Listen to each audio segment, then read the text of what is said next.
Macca's Guides.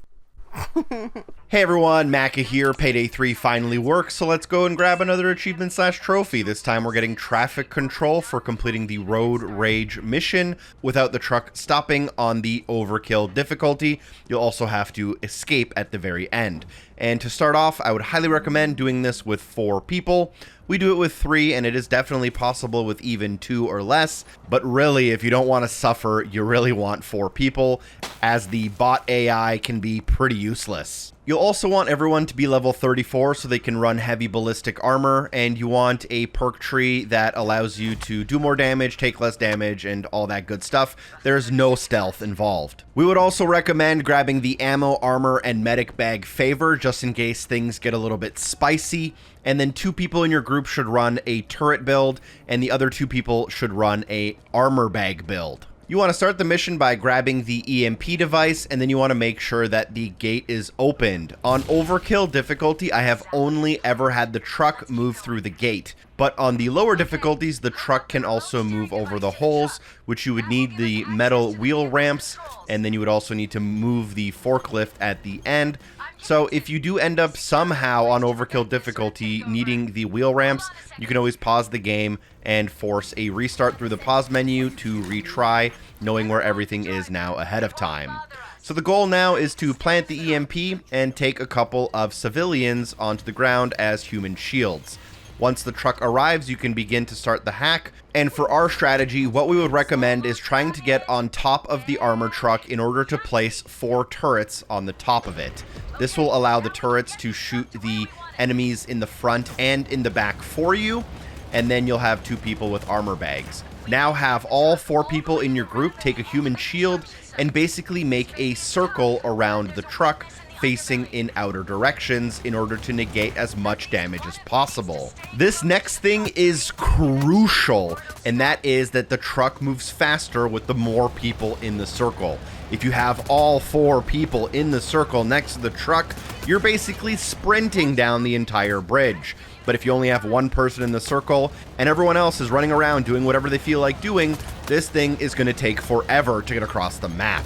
If things get dicey, you can throw down an armor bag to replenish the armor if you have that role on your squad, but if possible, try to get the armor bag set at the end of the route. You have to get the armored truck all the way to the end without it stopping, and in order to unlock the achievement or trophy, you actually have to complete the mission as well, so it's not just about tanking your way through this first half.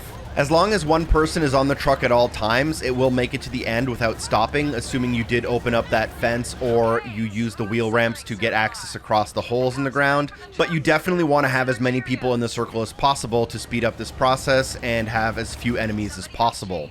Once the truck is on the ramp, someone needs to go underneath and start the drill on the bottom section. This will take around 30 to 60 seconds in order to open up the back of the truck, but someone will need to go back down under and interact with the bottom to get that back of the truck open. Once you do get to this step, if you are running the turret strategy, it is pretty advantageous to take the turrets off the top of the truck and set them up in the back to defend you from the enemies as you are looting. Additionally, there is a north side with 2 buildings and a south side with 2 sniper towers. This is pretty important information to know for later. And the only thing we do need to loot out of the back of this truck is the rare metals. The other stuff is pretty much useless and not required. If done quickly and efficiently, you should be able to call in the chopper and maybe line it up with the police regrouping phase, which will give you a lot of extra time to run loot back and forth between the drop-off point and the truck. This is going to be very helpful in, negating as much damage as you possibly can. So again, once you are in that truck, you're only looking for rare metals. You can grab the other stuff, but that is the most important stuff by far. You really don't need to pick up the large groups of cash. Because it is the overkill difficulty, I think the game's going to ask and require you to basically grab all of the rare metals. So that's something to keep in mind. You really can't miss one if you want to get to that 100%. And an important part is to listen for the callouts to know whether you have to go south side or north side.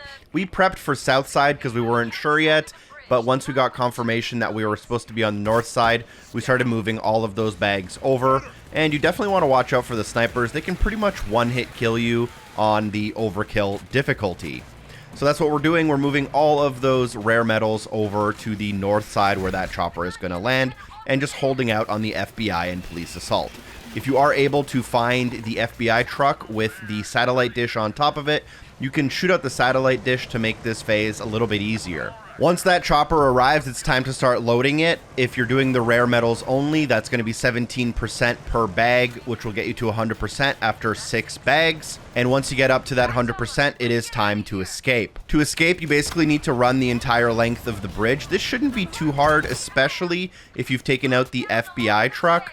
But you'll obviously encounter a couple of enemies, and someone may go down. In my gameplay, only one person made it to the exit. Luckily, as long as one person escapes safely, the achievement will unlock for everyone in the group. As a fair warning, be patient for this achievement. It took over a minute in the main menu for it to pop for me, and that was it. Special thanks to everyone on Patreon for supporting the show. Share the video with a friend. I'll see you soon. Peace.